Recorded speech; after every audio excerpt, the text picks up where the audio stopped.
ও নদীরে ভাঙল আমার ঘর, তোর কিনারায় থাকতাম বলে আমায় করলি পর। এই গানটির বাস্তব চিত্র ধরে জামালপুরের বকশীগঞ্জ উপজেলার নীলক্ষিয়া ইউনিয়নের সাজিমারা গ্রামের দশানী নদীর তীর ঘেঁষে প্রায় 50টি বসতভিটা নদী গর্ভে বিলীন হয়ে গেছে।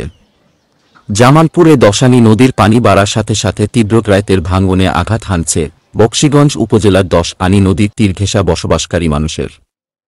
প্রতিদিন বিলীন হচ্ছে এলাকার ঘরবাড়ি, গাছপালা, ফসলি জমি সহ জনপথ। প্রায় 600 মিটার এলাকা জুড়ে রয়েছে নদী ভাঙন, এতে আতঙ্কের নিঘুম মানুষ। নদী ভাঙন রোধে দ্রুত যথাযথ পদক্ষেপ গ্রহণের দাবি এলাকাবাসীর। নদী ভাঙন অব্যাহত থাকলে হুমকির মুখে পড়বে নীলক্ষিয়া ইউনিয়নের সাজিমারা গ্রামের নদীর কিনারায় বসবাসকারী মানুষদের মসজিদ, মাদ্রাসা, স্কুল সহ পুরো গ্রামটি। এ বিষয়ে বকশীগঞ্জ উপজেলা নির্বাহী অফিসার অহনা জিন্নাত বলেন, নদী ভাঙন রোধের ব্যবস্থা গ্রহণের জন্য সুপারিশ করা হয়েছে।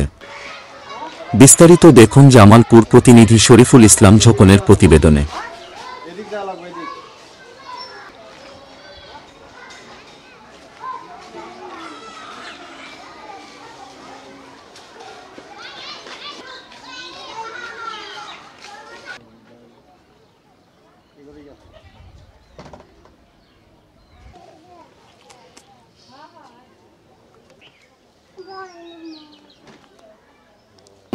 নদী মনে করেন যে ভাঙি গেছে, একটা ঘর ছিল ওরও ভাঙি গেছে গা।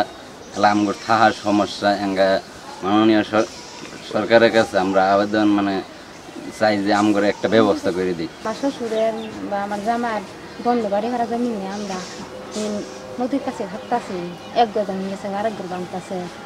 সরকারের কাছে বলতে আমার কোনো ব্যবস্থা নাই। নদী এ বছর ওইদিকে পিছনে বা 2 হাত বা 3 হাত আছে, এই জন্য আমি ঘন্টা একটু আগে নিয়ে এইদিকে পিছিয়ে নেওয়ার জন্য আসতে বলা, হয়তো আমি 2-3 বছর এদিকে আর একটু থাকতে পারলে বা আমি একটু চলতে পারবো। যেন আমরা আগে ওই পাড়ে খেত নাগাতে বাড়ি করছিল, এখানকার নদী ভেঙে গেল গা, ভেঙে যায় মধ্যে এখানকার আমরা এই আস্তে আস্তে চাপতেছি। এখানকার যদি এই ব্রিজ নাগাতে একটা পাইলিং হইতো তাহলে আমাদের সাজিমারা এলাকাটা বাঁচত। আমাদের এই যে নদী ভাঙনের যে অবস্থাটা আমরা দেখতেছি, আমাগর এই জায়গায় অনেক ঘনবসতি ছিল। এমনি জায়গা জমি নাই আমাগরে, তার মধ্যে আরও তো ঘনবসতি ছিলামই। এরপরও আমাগর নদী যে ক্ষতিগ্রস্ত করছে, এখন আমাগরে 10টা ঘর তোলার জায়গার মধ্যে 2টা ঘর তোলার জায়গা আছে। এর মধ্যে আমরা খুব কষ্টের সহিত কয়েকজন জীবনযাপন করতেছি। তারপরেও আমাগর নদী ভাঙন কমতেছে না।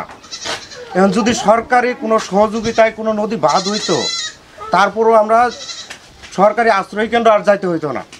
যেমন আছে না যে এইটুকু ভাঙলে আমাদের আশ্রয় কেন্দ্রে যাইতে হবে, কিন্তু আশ্রয় কেন্দ্র থেকে বাঁচতাম যদি নদীর বাঁধটা হইতো।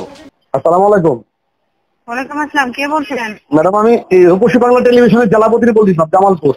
ম্যাডাম, ওই যে আপনাদের নীলক্ষিয়া ইউনিয়নের ওই সাজিমারা গ্রামে যে দশানী নদী রয়েছে, ওখানে প্রায় 30 থেকে 40টা ঘর নদী গর্ভে চলে গেছে যে তীব্র স্রোতে। ওটা প্যাকেজ করছে। আমি একটু ওই বিষয়ে আপনি জানা আছে কিনা এবং জানা থাকলে কি ব্যবস্থা গ্রহণ করবেন এই বিষয়ে যদি একটু বলতেন। সেটা হচ্ছে আমরা যে নদীর গর্ভে বিলীন যারা আসলে নদীর ভাঙনের সে সকল পরিবার, শুধু নীলক্ষিয়া নয়, মেরুর চর আছে, সবাইকে আমরা সরকারের যে খাদ্য সহায়তা প্রদান করেছি এবং মাননীয় এমপি মহোদয় জানেন, তারও চেষ্টা করছেন একটা স্থায়ী কোনো ব্যবস্থা নেওয়া যায় কিনা।